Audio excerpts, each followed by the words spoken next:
programa Fala Pra Mim é dedicado a todas as pessoas, preferencialmente aos pobres, e em todas as suas lutas, conquistas e direitos.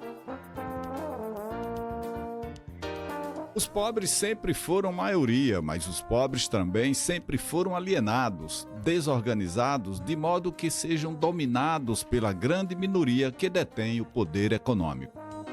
Mas essa realidade precisa e deve mudar. Para tanto, basta que você adote os seguintes princípios para nortear a sua vida em sociedade: o princípio da destinação universal dos bens, o princípio da solidariedade, o princípio da subsidiariedade, o princípio do bem comum e o princípio da dignidade da pessoa humana. Simples assim. Muito boa tarde, queridos irmãos e irmãs ouvintes da Rádio Cultura e seguidores do Instagram Dr. Emerson Sergipe. A partir de agora, vou falar para você o que com certeza você só ouve aqui no programa Fala Pra Mim: Educação, Saúde e Cidadania. Eu sou o Dr. Emerson e estarei com você até às 15 horas na apresentação de mais uma edição do programa Fala Pra Mim. Meus cumprimentos para toda a equipe do programa Fala Pra Mim, o Félix Ney Souza, o Digenal Alves, o Dr. Antônio Joaquim, o Carlos Miguel, o Salvador e a Núzia Costa. Com certeza todos estarão na audiência do programa Fala Pra Mim. Cumprimentamos também aos amigos da Rádio Cultura que fazem a sonoplastia do programa Fala Pra Mim. Sempre lembrando que o programa Fala Pra Mim é um oferecimento da Clínica Dermoestética. Com uma trajetória de 30 anos, a Clínica Dermoestética é referência em Aracaju e região quando o assunto é cuidado com a pele e bem-estar. Sob a direção do Dr. Emerson, a clínica oferece uma gama completa de serviços que vão desde a dermatologia clínica até procedimentos estéticos avançados, tratamento dermatológico, procedimentos estéticos, cirurgias dermatológicas, acompanhamento nutricional e muito mais. Estamos situados na Avenida Engenheiro Hernan Centurion, 540 Jardins, com os telefones 999457211 ou 32137560. Dermoestética, sempre acompanhando os avanços da dermatologia.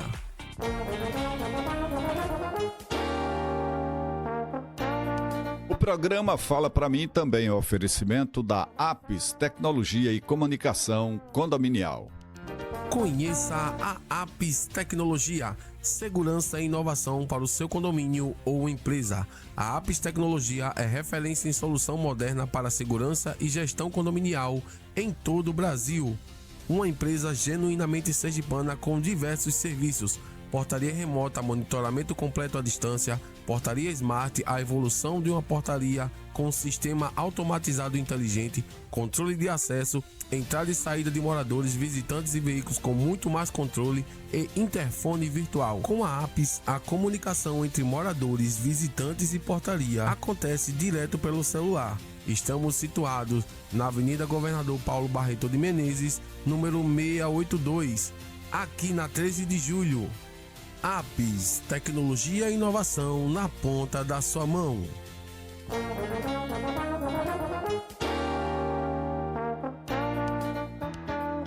O programa Fala Pra Mim também é um apoio cultural, tem o apoio cultural do Conselho Nacional do Laicato do Brasil na Arquidiocese de Aracaju. No programa de hoje teremos, como sempre, o nosso editorial, que abordará um tema muito presente. Vamos conversar hoje sobre o arcabouço fiscal. Teremos o resumo das notícias da semana, notícias de saúde, no programa de hoje, e as dicas de educação, saúde e cidadania. Vamos continuar conversando sobre intestino e também vamos conversar muito sobre cidadania. Tá bom? Continue conosco. E para você participar do nosso programa, envie a sua mensagem através dos números 999826704. Vou repetir: 999826704 ou 999569454. Repetindo, 999569454, que oportunamente estaremos lhe respondendo. Você manda sugestão de pautas de temas que você gostaria de ver e ouvir discutidos aqui no programa. Sempre é bom lembrar que o programa Fala Pra Mim, ele é transmitido simultaneamente pela Rádio Cultura e também pelo canal de YouTube DR Emerson Sergipe. E a gente pede que você que nos escutam, entra lá no canal de YouTube DR Emerson Sergipe, se inscreve em nosso canal, curte as nossas apresentações. Enfim, precisamos muito desse apoio, né? Dá um like, curte, dá um incentivo, né? Para que possamos crescer esse canal de comunicação de qualidade, tá bom?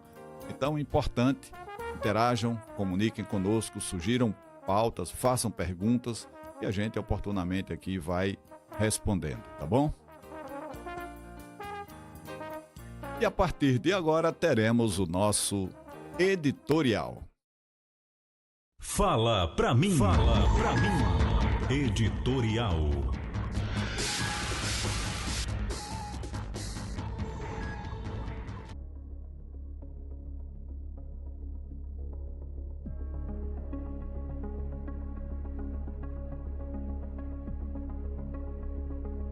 Meus amigos e minhas amigas.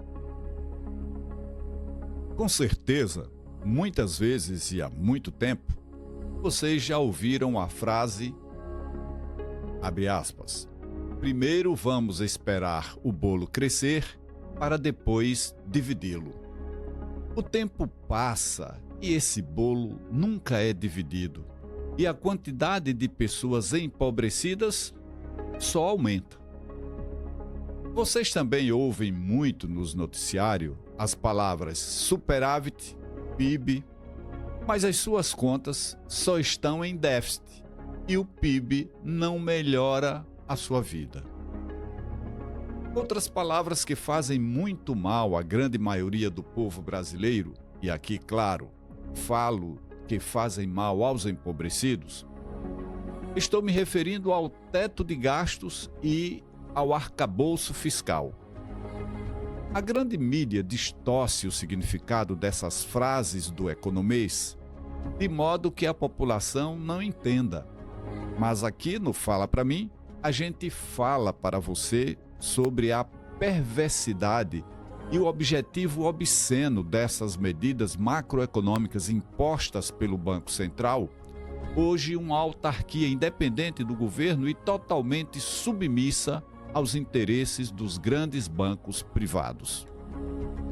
Então vamos falar para vocês sobre a verdade que está por trás do arcabouço fiscal brasileiro. Para entendermos sobre arcabouço fiscal, é preciso que inicialmente nos reportemos ao orçamento público.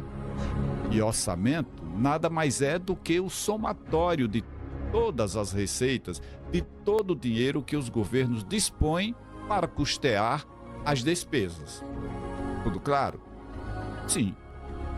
Tudo bem? Não. Por quê? Porque o arcabouço fiscal determina que os governos só podem gastar cerca de 50%, isso mesmo, metade do orçamento para custear as políticas públicas da saúde, educação, assistência social, previdência, infraestrutura. É para fazer essa contenção que criaram o teto de gastos. E a outra metade, os outros 50%, todos os anos são destinados para o pagamento da dívida pública. É como se armassem um grande aspirador do dinheiro público. E essa dívida que muitas vezes não é bem explicada, e dívida que nunca foi auditada, embora esteja prevista em lei a auditoria dessa dívida. Também compõe esse cenário as privatizações, as contrarreformas que causam retrocessos constitucionais, além desse modelo injusto e permanente de ajuste fiscal que já estava presente na Emenda Constitucional 95 e que atualmente está no arcabouço fiscal.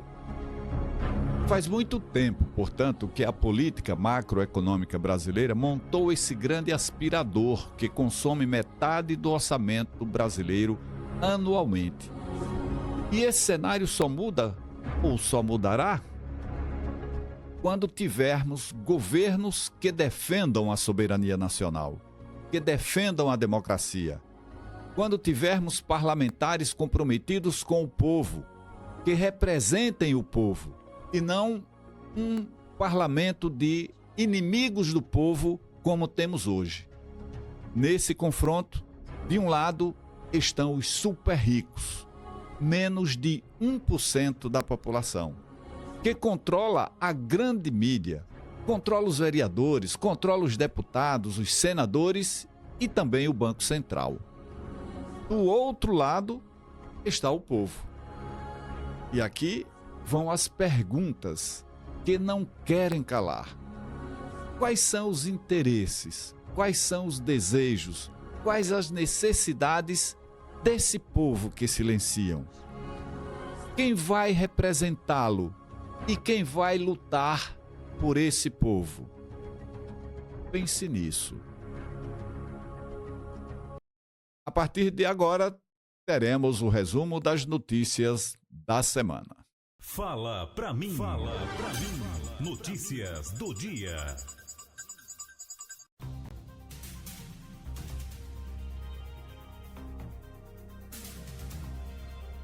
Exame comum de urina não é o melhor exame para o diagnóstico da infecção urinária. O melhor e o mais indicado exame para o diagnóstico de uma infecção urinária, seja ela uma infecção de bexiga, chamada de cistite, ou uma infecção dos rins, chamada de pielonefrite, é a urocultura. O erro muito comum, inclusive para alguns médicos, é fechar o diagnóstico de infecção urinária baseado apenas nos resultados do EAS, que é elementos anormais e sedimento da urina, que é o exame comum de urina. Muitas vezes o paciente é desnecessariamente submetido a tratamentos com antibióticos apenas por ter leucócitos na urina ou apresentar discreta hematúria, que é a presença de sangue na urina. É importante salientar que o EAS, ou urina tipo 1, é um exame de urina que ajuda muito no diagnóstico dos males urinários. Porém, ele é muito inespecífico e sozinho não deve fechar nenhum diagnóstico. Por exemplo, uma infecção urinária costuma dar leucócitos e sangue na urina, porém outras doenças também o fazem, como cálculos renais, algumas doenças sexualmente transmissíveis e as nefrites, para ficarmos apenas em 3 exemplos. A urocultura é o exame de urina que identifica a bactéria causadora da infecção urinária. De modo mais simples, podemos dizer que o EAS nos mostra as consequências de uma possível infecção urinária, enquanto a urocultura é capaz apenas de identificar o germe que está causando a infecção.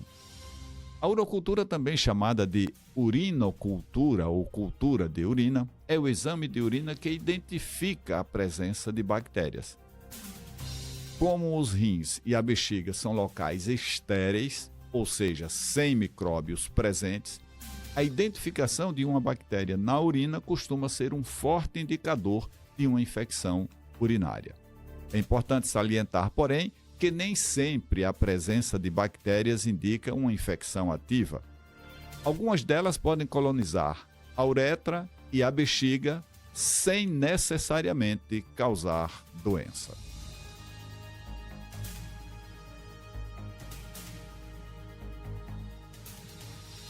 Hormônios produzidos pela tireoide são fundamentais para a regulação do metabolismo do nosso organismo.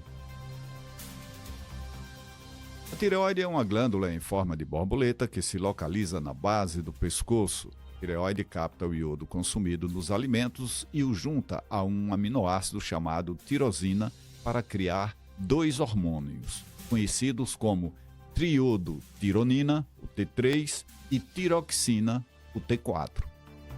O T3 e o T4 sintetizados pela tireoide são lançados na corrente sanguínea, onde vão atuar em todas as células do nosso organismo, regulando o metabolismo das mesmas, ou seja, ditando o modo como as células vão transformar oxigênio, glicose e calorias em energia. Quando a tireoide produz muito T3 e T4, nosso metabolismo acelera. Quando a tireoide produz pouco T3 e T4, o nosso metabolismo se torna mais lento. A dosagem do T4 livre sanguíneo é o exame que nos dá realmente a noção de quanto hormônio tireoidiano potencialmente útil há na circulação. Se houver muito T4 livre circulante, haverá muita produção de T3 nos órgãos, levando ao hipertireoidismo. Se houver pouco T4 livre circulante, haverá falta de T3 para os tecidos, provocando o hipotireoidismo. Na prática clínica, a dosagem de T4 livre acaba sendo, na maioria dos casos, mais útil que a dosagem de T3.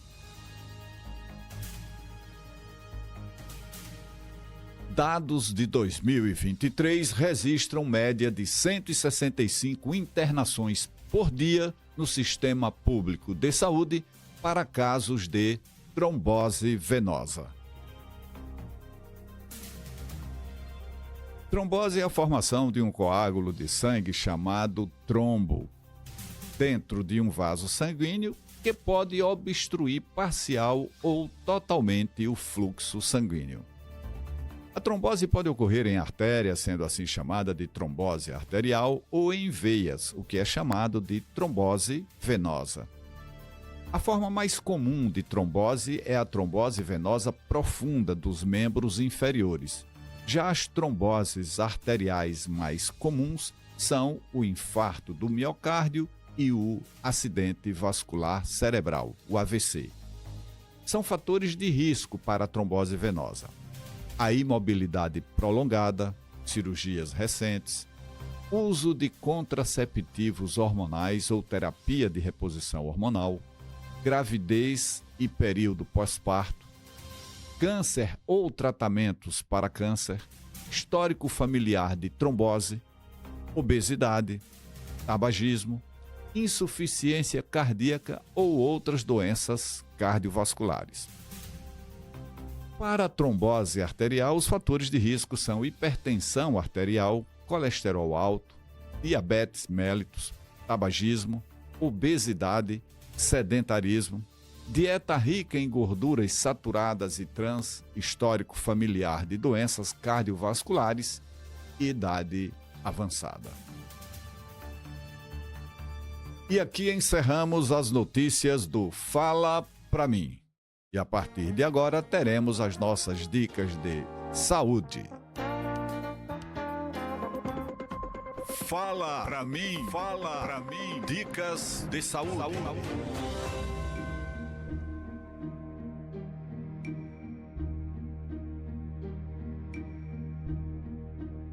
As dicas de saúde constituem um quadro do programa Fala Pra Mim, um quadro que diria motivou, inclusive, há 17 anos atrás, o início do programa Fala Pra Mim. E então, ao iniciar as dicas de hoje, eu quero aqui mandar um abraço e homenagear amigos, pessoas. Quero cumprimentar e agradecer a toda a audiência do programa Fala Pra Mim. Vivo de satisfação quando ao longo da semana encontro pessoas, seja no consultório, seja na rua, que manifestam que são pessoas que ouvem o programa Fala Pra Mim ou que acompanham o nosso podcast às segundas-feiras às 19h30. Então, agradeço a todos esses ouvintes, a todos os seguidores, mas quero aqui, em nome de algumas pessoas que sempre refiro, que há muitos anos acompanham o Fala Pra Mim, que há muitos anos têm uma amizade conosco, quero então fazer a referência, antes das dicas de saúde, a essas pessoas e agradecer em nome delas a todas as pessoas que ouvem e veem o programa Fala Pra Mim. Quero agradecer ao meu amigo Batista e toda a sua família lá no Siqueira Campos. Agradecer também ao Carlos Alberto, no Orlando Dantas. Quero agradecer ao Jorge do Santa Lúcia, meu amigo Jorge lá do Santa Lúcia, ao Miguel lá no bairro Cidade Nova. E as minhas amigas lá do bairro Industrial, onde a gente faz o atendimento na paróquia São Pedro Pescador, os domingos. Quero agradecer a Jocilene e a Lúlia. E no domingo passado, durante o atendimento, o Gelson foi atendido por nós e fez questão de salientar que ele é um ouvinte assíduo do programa Fala Pra Mim. Então, nosso abraço, nosso agradecimento para o Gelson. Quero cumprimentar também ao Padre Soares, lá, pároco da paróquia São Pedro Pescador. Ao meu amigo Padre Anderson, que até me mandou um artigo, me enviou por esses dias um artigo que motivou inclusive o editorial do programa passado, do programa de sábado passado. Cumprimento também ao meu amigo Padre Cristiano Silvestre. Quero mandar um abraço para Dom Lessa, para a irmã Moraes, para o meu amigo Dom Genivaldo, lá na cidade de Estância. Quero cumprimentar também ao meu amigo Márcio Giovanni, grande amigo, cidadão pleno de direitos, um ardoroso defensor dos direitos humanos e do bem comum. Quero cumprimentar também as irmãs Vitória e Marlene, Dona Vitória lá em Maceió e Dona Marlene aqui, sempre ouvindo o programa, sempre comentando do que gostou do programa, do que achou interessante, do que contribuiu efetivamente para o seu dia a dia, para o seu cotidiano. Esse é o objetivo do programa Fala Pra Mim. Sermos melhores e sermos, em consequência, uma sociedade melhor. É acreditar nisso, é pensar nisso, é ter uma vida em função dessa ideia, em função de acreditar em tudo isso.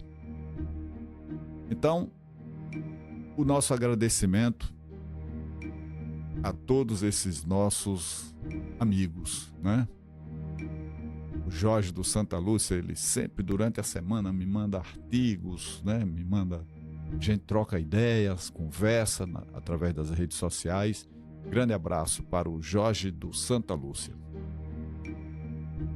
Bom, mas nós temos conversado aqui já há 3 semanas sobre intestino, mostrando a importância, quanto que a medicina avançou nos últimos anos, quanto que essa questão da autoimunidade, das doenças inflamatórias, isso tem ganho uma repercussão muito grande, E é importante que a gente vá discutindo aqui, detalhando, procurando usar uma linguagem acessível para todas as pessoas, de modo que a gente possa compreender, a importância, no caso aqui do intestino, eu até diria, do trato gastrointestinal para a nossa saúde geral, Então é importante isso.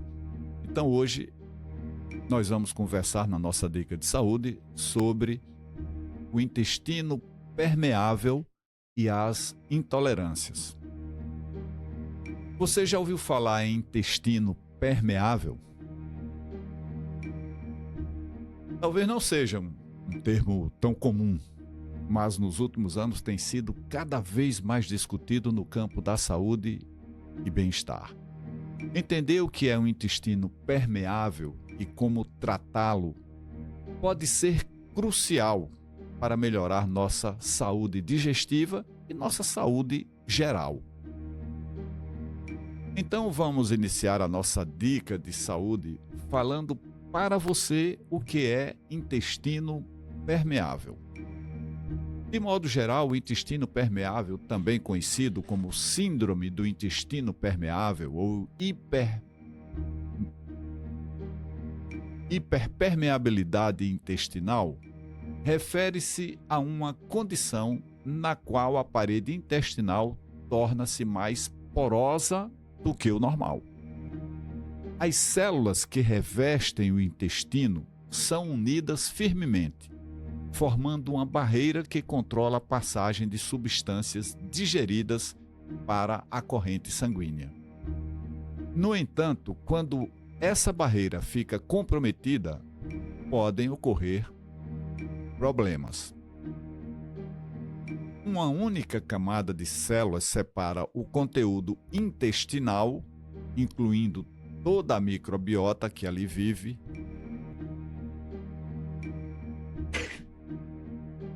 desculpem. Então, vamos lá. Então, essa camada de únicas células que reveste todo o intestino por dentro faz essa separação, isola, né, o que está ali por dentro do intestino do restante do corpo. E nós temos, fazendo parte dessa ali, revestindo essa mucosa, nós temos o muco, daí o nome, mucosa, tem uma secreção que é produzida e que reveste toda a parede interna do intestino. E temos também a microbiota. Quer dizer microbiota? Microbiota são os micróbios que colonizam todo o intestino por dentro. Então, nosso intestino, todo ele, é cheio de bactérias.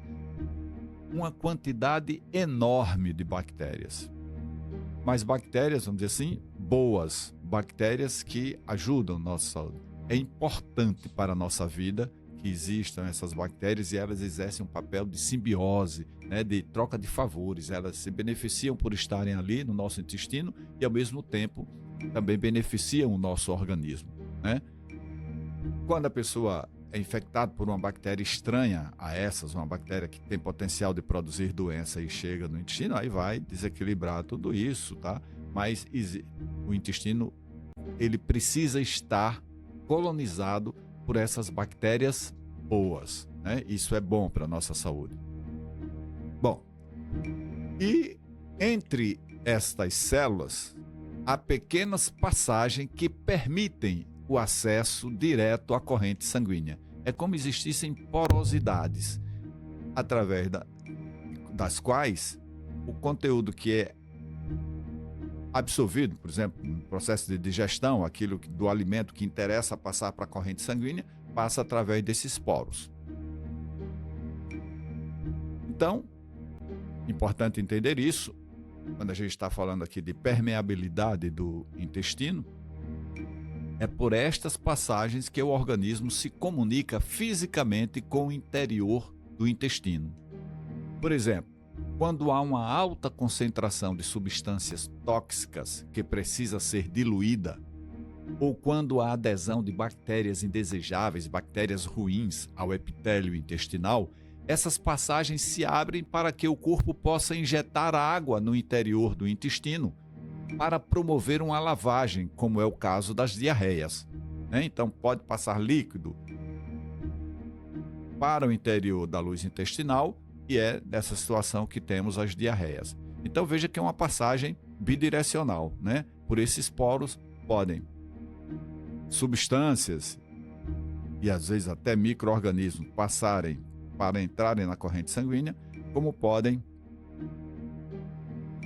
líquido do espaço entre as células, né, ou conteúdo que vem da circulação passar por esses poros para chegar, e aí no caso a água presente nos espaços entre as células, a água presente também dentro das células, ela pode muitas vezes vir para o intestino quando nós temos a diarreia, né? As fezes ficam amolecidas devido a essa maior quantidade de água que é colocada no intestino para que a pessoa tente expulsar, né, aquelas bactérias más que estão ali. Por exemplo, nem toda diarreia é infecciosa, mas no caso das infecciosas, esse líquido tenta jogar fora as fezes diluídas ali, as fezes amolecidas com as bactérias para que o organismo se livre daquela bactéria que é ruim.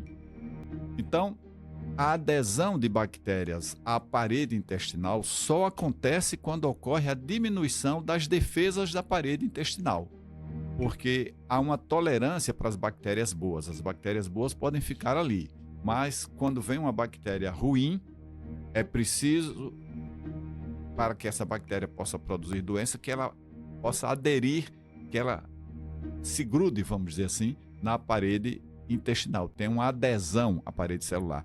E aí é preciso que nossas defesas também, as defesas ali, por exemplo, as nossas defesas a nível da mucosa estejam deficientes para permitir que essa bactéria possa aderir, se multiplicar e produzir toxinas e produzir danos ali naquele local, causando, por exemplo, uma diarreia.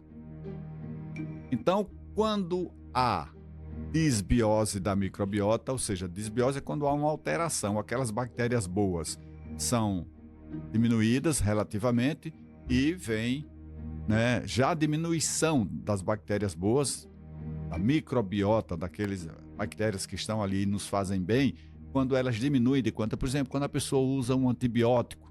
Por isso que é importante, antibiótico tem que ser usado por orientação médica. Quando você usa um antibiótico é para matar, na grande maioria das vezes, para matar bactérias. Então, quando a gente está usando o antibiótico, ele vai matar também as bactérias boas que estão ali. Então, a gente promove uma disbiose, uma alteração da microbiota. Então, a gente tem eubiose, que é aquela condição onde nós temos as bactérias boas, e elas são importantes que elas estejam ali. Quando a gente usa um antibiótico para matar uma bactéria relacionada com uma doença, pode matar a bactéria da doença, mas mata também as bactérias boas. Então produz uma disbiose, sai da eubiose, que é aquela condição normal onde só temos as bactérias boas, e essas bactérias vão desaparecendo, diminuem de quantidade e muitas vezes substituídas por bactérias, por protozoários, por outros micro-organismos que não deveriam estar ali. Então, quando há disbiose da microbiota intestinal provocada por estresse químico, emocional ou dietético, por exemplo, dietas hipercalóricas, uso de antibióticos, que eu já falei aqui, ocorre a diminuição da microbiota e da camada de muco, tornando mais fácil a adesão de patógenos ao epitélio intestinal. Patógenos aqui entenda como bactérias ruins, bactérias más. A reação do sistema imune é aumentar o espaço entre as células, aumentar aquela porosidade, lembra? Aquele espaço entre uma célula e outra. Então, de forma a permitir a entrada de água e células imunes no interior do intestino para ajudar na proteção do epitélio intestinal. Porém, essas passagens, quando abertas, também permitem, eu já disse aqui, é um fluxo bidirecional, né? Está querendo trazer células de defesa, está querendo trazer água ali para o intestino, mas ao se abrirem, também permitem a entrada de toxinas que as bactérias estão produzindo, de patógenos, ou seja, das próprias bactérias. Por essa porosidade, elas vão para onde? Para a corrente sanguínea, o que pode acentuar ainda mais a reação do sistema imune, podendo resultar em uma inflamação crônica, a qual manterá essas porosidades intestinais abertas em caráter semipermanente. Então, esse processo vai constituir um quadro crônico, um quadro inflamatório intestinal, né? E aí, esse estado, né, já quebrou o desequilíbrio da saúde ali a nível do intestino, e aí, então, ele vai se mantendo, né, como está dito aqui, de modo semipermanente. Isso até que a microbiota intestinal volte à eubiose, ou seja, a gente tem que dar condições, né? Por isso, quando se usa um antibiótico, por isso, quando a pessoa tem uma diarreia, tal, é importante que durante e até após a pessoa faça uma tentativa de restabelecer a microbiota intestinal, ou seja, recolocar dar a oportunidade de que tenhamos no intestino as bactérias boas, a eubiose, né? Ter uma microbiota boa, em equilíbrio, eubiose. Então, é preciso que o nosso intestino, para ser protegido, restabeleça essa condição. Então, é só com a microbiota intestinal voltando ao normal que nós vamos ter a mucosa protegida, nós vamos ter a produção de muco e vamos ter a presença de bactérias boas. Com o estresse crônico da vida moderna, a ingestão de alimentos processados, ultraprocessados, a gente fala muito aqui disso, né? De dietas hipercalóricas, dietas com muito açúcar, né?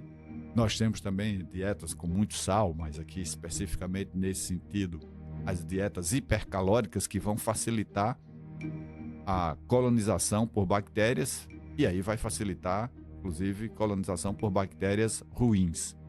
Uso de medicamentos, uso de álcool, dentre outros produtos. Muitas pessoas acabam tendo estas porosidades entre as células semiabertas de forma quase permanente, o que é chamado de intestino permeável.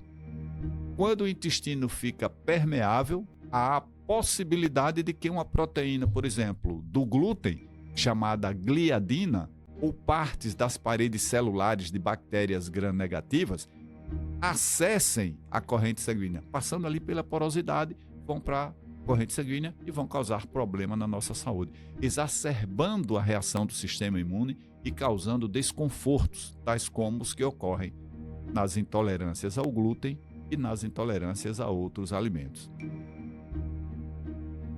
Bom, depois de falar tudo isso, quais os sintomas do intestino permeável? Os sintomas do intestino permeável podem variar de leves a graves e incluem distúrbios digestivos como gases, inchaço, constipação ou diarreia, fadiga crônica, dores musculares, dores articulares, problema de pele como acne ou eczema, sensibilidade alimentar, dificuldade de concentração, neblina cerebral, né? Dificuldade de se concentrar. Então veja como nossa saúde pode estar, de um modo geral, afetada por conta de um processo inflamatório nos intestinos, de um processo de um intestino permeável. Então, como tratar a síndrome do intestino permeável? E é o importante de tudo, nós já estamos aqui, vai raciocinando, vai entendendo esse processo e como então se proteger disso. Uma forma de se saber se há intestino permeável é através de exames laboratoriais para detectar as substâncias que atravessam a parede intestinal e alcançam a corrente sanguínea. Lembra? Nós vamos ter aí fragmentos de bactérias, né? Nós vamos ter toxinas e tal, que vão passar do intestino para a corrente sanguínea. Então, fazendo o exame para detectar algumas dessas substâncias, aí indo para o médico, de acordo com suas queixas, o médico vai suspeitar disso e vai pedir o exame devido para saber se você tem essa condição, né, que pode propiciar esse estado de abertura semipermanente aí da porosidade e manter esse processo a nível do intestino. Quanto maior esta presença, maior é a abertura das porosidades na parede intestinal. Então, quando faz um exame que vai dosar lá uma substância, quanto maior for a quantidade da substância detectada nesse exame, então nós vamos ter maior abertura da porosidade na parede intestinal. E mais urgente deve ser a tomada de medidas para fechá-las. A solução mais imediata é a suspensão do consumo das substâncias que provocam a intolerância. Em seguida, ou concomitantemente, deve-se partir para dar fim à disbiose da microbiota intestinal, recuperando a eubiose perdida. Lembra? Vocês já dominam bem o conceito aqui de disbiose, de eubiose, de microbiota. Então, nós temos a microbiota, a colonização do nosso intestino por bactérias, e tem demais bactérias, e a gente deve, com bons hábitos de saúde, manter uma microbiota boa, a eubiose, manter as bactérias boas em nosso intestino. Quando diversos fatores, como já citamos aqui, desde emocionais, estresse, e a questão da alimentação, questão de bebida alcoólica, antibióticos, podem alterar essas bactérias boas, alterar a eubiose, então vai produzir esse estado que facilita tudo isso que nós já discutimos aqui no programa. Então, importante, restaurar a eubiose, desculpem, uma mudança de dieta, exercícios físicos. Então veja aqui mais uma vez, ó, hábitos saudáveis de vida, exercícios, mais horas de sono, ter uma higiene do sono aí, procurar ter horário para dormir, horário para acordar, podem contribuir significativamente para esse objetivo. E como tudo isso está interligado para nos proteger contra uma quantidade enorme de doenças, né? Os hábitos saudáveis de vida. Doenças cardiológicas, agora estamos falando do trato gastrointestinal, né? Já se fala, quando nós trouxemos em programas, seja no podcast, seja aqui já comentando sobre doenças da mama, sobre a questão da obesidade, né? Então, há uma inter-relação de tudo isso. Hábitos saudáveis de vida são imprescindíveis para uma vida com saúde, para termos saúde. Ademais, o consumo regular de composições contendo prebióticos, então aqui vem um novo termo. Quando a gente está falando em probióticos, a gente está usando bactérias, as bactérias boas, para, por exemplo, toma um antibiótico. Então é importante, ou durante ainda o uso do antibiótico e depois do antibiótico, fazer uso de um probiótico. E são bactérias boas, que vão procurar reconstituir a eubiose, né? A microbiota boa, a microbiota equilibrada no nosso intestino.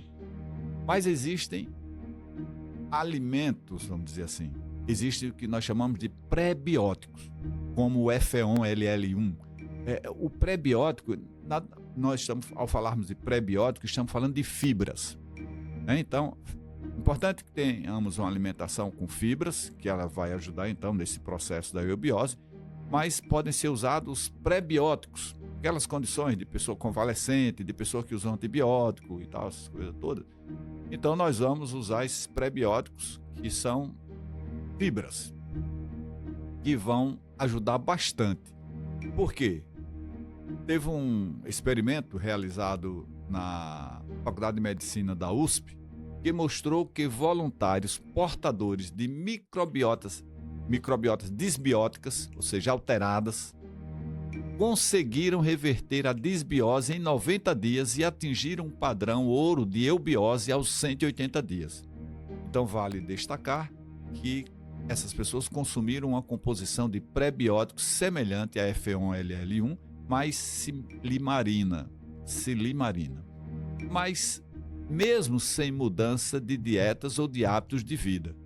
Então é importante ou ingestão de fibra na nossa alimentação. E, quando for possível, usar um prebiótico naquelas condições que eu falei, de convalescença, de processo inflamatório do intestino, de uso de antibióticos, né, pós-diarreia.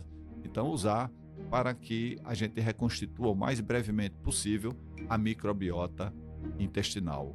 Estabeleça o equilíbrio das bactérias boas com o nosso intestino, que é chamado de eubiose. Tá?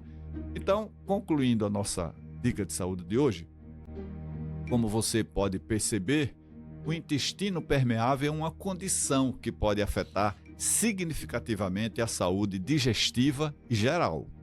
No entanto, com mudanças na dieta, estilo de vida e, às vezes, intervenções médicas, quando necessário, é possível tratar e até mesmo reverter essa condição. Portanto, se você está enfrentando sintomas de intestino permeável, não hesite em buscar orientação médica para programar, para se estabelecer um tratamento personalizado. Além disso, lembre-se, um intestino saudável é a base para uma vida saudável. Ok? E aqui encerramos as nossas dicas de saúde. Fala pra mim.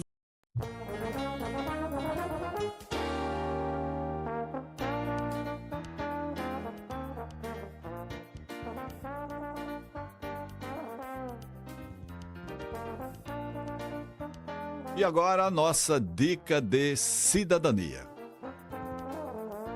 E o cenário nível de Brasil, muito preocupante, é uma preocupação permanente aqui do programa Fala Pra Mim, porque nós percebemos quanto de, vamos dizer assim, degeneração moral permeia, está presente nas relações sociais contemporâneas, nas relações sociais do nosso cotidiano. É impressionante quando se a gente senta para assistir a um noticiário, se a gente lê um noticiário, grande parte daquele noticiário é dedicada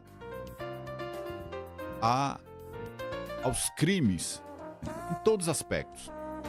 Todos os aspectos. Roubo, homicídio, feminicídio. É absurda a violência urbana, né, no trânsito, a violência de uma maneira geral. Pessoas tomando atitudes que demonstram a falta de caráter, desde políticos, desde gestores. É impressionante como a gente está vendo esse processo, parece que está assim, progressiva e lentamente. A sociedade foi fazendo uma seleção. As pessoas que não têm ética, que não têm escrúpulo, foram ocupando todos os espaços na sociedade. Né? Seja a sociedade, o espaço na política, o espaço na gestão pública. E é como se esse estado permanente de degeneração moral precisasse, é claro, porque, por exemplo, um político vai ficar roubando o tempo, a chance dele ser preso é grande. Aí o que é que as pessoas fazem? Vamos também envolver as instituições que deveriam manter as leis, lutar pela defesa da lei, pelo cumprimento das leis, defender a cidadania. A função das instituições públicas é a defesa da cidadania. E com base em quê? Nas leis.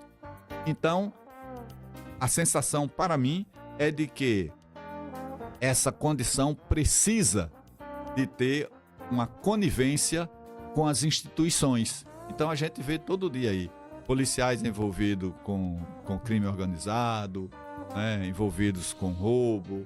A gente vê pessoas do judiciário envolvidas com esquema. É como se essa degeneração moral fosse tomando conta. E precisamos dar um basta. Para, chega. Né? Onde nós vamos parar com isso? Onde nós vamos parar se agirmos, se naturalizarmos o tempo inteiro dessa forma? Então, para que a gente possa pensar, para que a gente possa refletir aqui, não é questão rasa de trazer uma informação sem fundamento e dizer, olha, você pense assim, você não escute mais nada, você não queira saber de mais nada, porque a verdade absoluta é essa. Como a verdade está relativizada hoje, né? O que é a verdade hoje? Está muito relativizada. Qualquer tema que você colocar, nós vamos ter a defesa de muitas teses, vão existir muitas verdades envolvendo aquele tema. O que é que a gente pode referenciar? É o que é bom para a maioria das pessoas. O que é aquilo que garante a dignidade das pessoas. Veja, se fala muito liberdade, mas liberdade está levando as pessoas ao isolamento, porque ele alimenta essa história de liberdade. Quem alimenta a liberdade nesse sentido alimenta a individualidade, alimenta o individualismo, que aí passa a ser nocivo.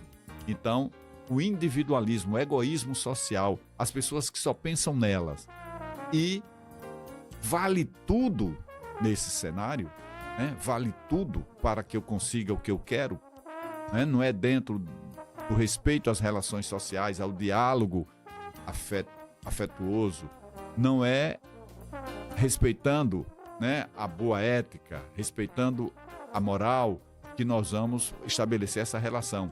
Vale tudo. E nesse vale tudo nós estamos nos desumanizando. e claramente perceptível isso. Onde nós vamos parar? O caminho é a barbárie. Então, enquanto houver tempo, vamos estar discutindo isso, vamos estar alertando as pessoas. E para que a gente possa ter tudo isso muito consolidado e com base, com informação de qualidade, por que é que as coisas estão acontecendo hoje assim? Então, nível aqui de Brasil, nós precisamos entender da nossa história. Um país que tem 525 anos da sua invasão, da sua conquista. Porque aqui nós já tínhamos milhões de pessoas que viviam aqui. Os povos originários, os povos indígenas, existiam milhões de pessoas aqui quando os portugueses chegaram. Mas nós tínhamos aqui uma população, nós tínhamos aqui povos originários que viviam de uma relação, como isso era muito comum, muitas partes do mundo nessa época, uma relação de subsistência com a natureza. Respeitavam a natureza e tiravam da natureza aquilo apenas que era importante para o seu dia a dia, para o seu sustento. Então era caça, era pesca, numa relação com a natureza muito equilibrada. Então essas pessoas faziam isso. E essas pessoas, essas que viviam aqui, não tinham armas de fogo, né? Tinham aquilo que eles conseguiram desenvolver para a caça e para a pesca. Chega o português, já com o domínio da pólvora, já com a arma de fogo, e promove a submissão, a conquista. Eles invadem o território brasileiro e começa o processo de colonização. Colônia portuguesa, destrinchando isso. Colônia portuguesa, a Europa lá, que era o continente desenvolvido, né, nessa época, começa lá pelo século XV o processo das grandes navegações, cada vez indo mais longe, através do mar, indo mais longe da Europa. E é assim que, naquela época, chegam à África, depois chegam à América do Sul, América do Norte. Então eles vão expandindo, vão criando de orientação, as bússolas e tudo mais, e vão tornando a navegação de grande porte, podendo chegar a esses novos continentes. Mas chegando já encontra pessoas. Aqui no Brasil, milhões de pessoas já viviam aqui. Na América do Sul, existiam milhões de pessoas na América do Sul. Pois bem, e essas pessoas com essa relação de subsistência. Então nós vamos ter lá na nossa origem, na colônia, os povos originários que existiam aqui e, relativamente a esses milhões de pessoas, alguns portugueses que chegaram, dominam e tentam mudar cultura, hábitos dessa população. Então, por exemplo, eles não eram cristãos. Então, começam a... E essas pessoas praticavam uma relação, um hábito religioso, assim, tinham as suas práticas, mas não, tem que mudar, tem que ser cristão e principalmente vocês têm que fazer o seguinte: o que é que numa colônia o que existe, a relação é de extrativismo. O que é que essa colônia tem que nós lá em Portugal não temos e precisamos? Aí perceberam claramente, vamos pegar daqui o pau-brasil, mandar para lá, vamos extrair os minérios que possamos encontrar aqui e nessa época, no mundo, no contexto desse mundo, era importante o açúcar. Então vamos plantar cana para fazer açúcar, para poder a gente abastecer o mercado lá de Portugal, tem em Portugal, e também a gente vender para o mundo da época o açúcar. Mas os índios disseram, não, a gente não quer fazer isso, a gente aqui só quer tirar o que tem na natureza e o que a gente vai comer, então a gente não vai aceitar fazer esse trabalho escravo. E aí foi muita violência contra os povos originários, porque eles se negavam a fazer isso. Como já havia anteriormente a chegada dos europeus, sejam holandeses, portugueses, franceses, enfim, chegando lá na África e eles já haviam colonizado, já haviam submetido a população nativa, originária de lá da África, ao regime de escravidão. E eles perceberam que, tá mais fácil escravizar o negro do que escravizar os povos originários aqui na América do Sul. Então, começa a trazer os negros da África, começa a trazer não somente negro, mas trazer a população da África para o trabalho escravo aqui no Brasil. Aí os navios negreiros. Então, a nossa população originariamente tinha muitos povos indígenas, tinha negros trazidos da África, voam aqui o Brasil. Então, o ventre, o processo de formação social, racial do Brasil é o ventre da mulher indígena e o ventre da mulher negra. E povos indígenas e negros submetidos a um regime escravocrata, né? E aqui a gente considera em nosso conceito negros, hoje, o conceito de negro é pessoas autodeclaradas pretas e pardas. E então, na história da miscigenação racial do Brasil, nós vamos ter, então, a tríade estruturante. Nós vamos ter muitos povos indígenas, nós vamos ter os negros e vamos ter os brancos. Inicialmente, predominantemente portugueses. E fizeram-se pelo século XVI, pelo século XVII, pelo século XVIII. Essa miscigenação era brancos, portugueses, povos indígenas e negros. Depois do século XIX, há uma fase que a história resiste até a questão do branqueamento aqui do nosso país, século XIX, século XX, aí a vinda de espanhóis, alemães, italianos, poloneses, holandeses, mas depois nós tivemos também libaneses, sírios, então, essa questão do branqueamento aqui do nosso povo. Mas a tríade é essa, né, que deu origem a... Então, vamos relembrar. Nós estamos falando até agora de uma invasão, de uma conquista, essa história de descoberta. O Brasil foi descoberto? Não, o Brasil já estava aí, não com o nome Brasil, mas o espaço territorial já estava aí, habitado por milhões de pessoas. Só que chegam alguns poucos, mas com arma de fogo, com o poderio de exterminar pessoas e dominaram pela força. Então, dominaram os povos originários. Já falei da relação de subsistência desse povo com a natureza. Já falei que o processo de colonização extrativista, buscando pau-brasil, buscando ouro, buscando açúcar, buscando gado, né, força o regime escravocrata, que era vigente já na relação com a África. Então ele vem aqui para o Brasil. Então veja, nós temos 525 anos, vamos ter quase 400 anos de regime de escravidão. Uma população escravizada, analfabetos, que não tinham sua morada própria, que não tinham que trabalhar, recebiam uma ração, né, ali no dia a dia. E o mundo na Europa evolui. Lá por volta de 1789, nós vamos ter o marco da invenção da máquina a vapor, e aí surge então o processo industrial, o desenvolvimento do processo industrial. Então esse processo industrial faz com que mude o perfil da sociedade, o modo de produção feudal, que era baseado no trabalho rural, no campo, para a indústria. E aí, na indústria, eles precisavam vender os produtos. Então precisavam que tivesse uma população com alguma remuneração.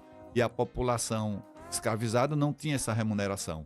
Então a Europa, em função da mudança do modo de produção, muda e diz: epa, nós não podemos continuar mais tendo escravo. Tanto que eles dão ultimato para o Brasil. Então não é uma coisa de ser bonzinho, que nós somos o último país a acabar o regime escravocrata e nós, então, por pressão da Europa, epa, tem que acabar, que agora é o momento da industrialização.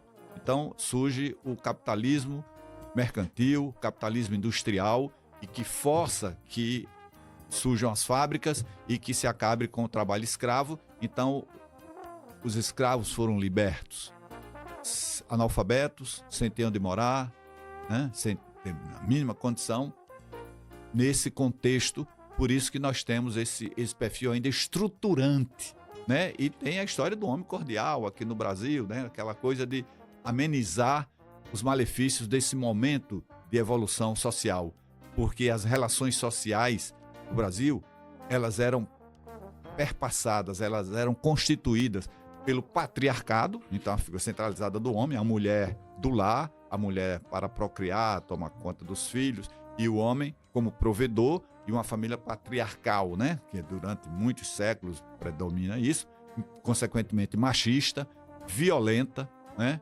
Então, nesse contexto, o Brasil é o último país a libertar os escravos.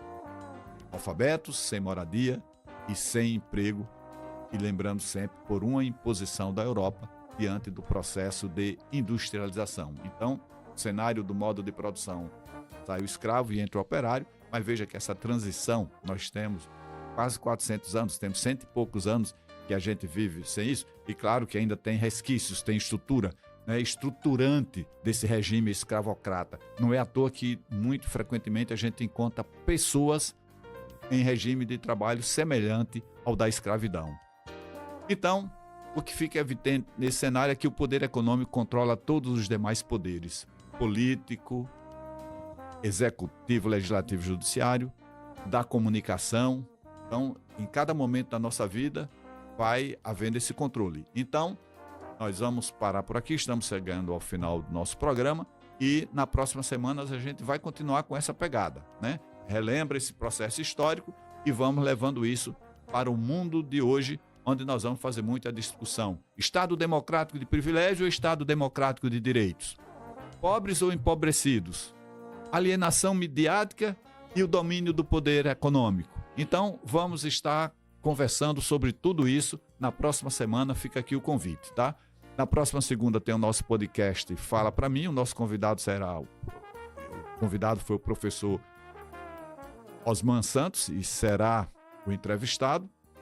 Vamos estar conversando sobre educação, sobre a importância das IFES no processo de educação aqui do estado de Sergipe. Ele que coordena a expansão, né, lá no Instituto de Educação. Então, fica o convite para segunda-feira, 19h30, o nosso podcast. E na próxima semana, mais uma edição do Fala Pra Mim. Fiquem em paz, fiquem com Deus. Estamos encerrando o Fala Pra Mim deste sábado com a apresentação do Dr. Emerson. Fala Pra Mim é um oferecimento da Clínica Dermoestética e Apis Tecnologia e Comunicação. Até o próximo sábado e obrigado pela sua audiência.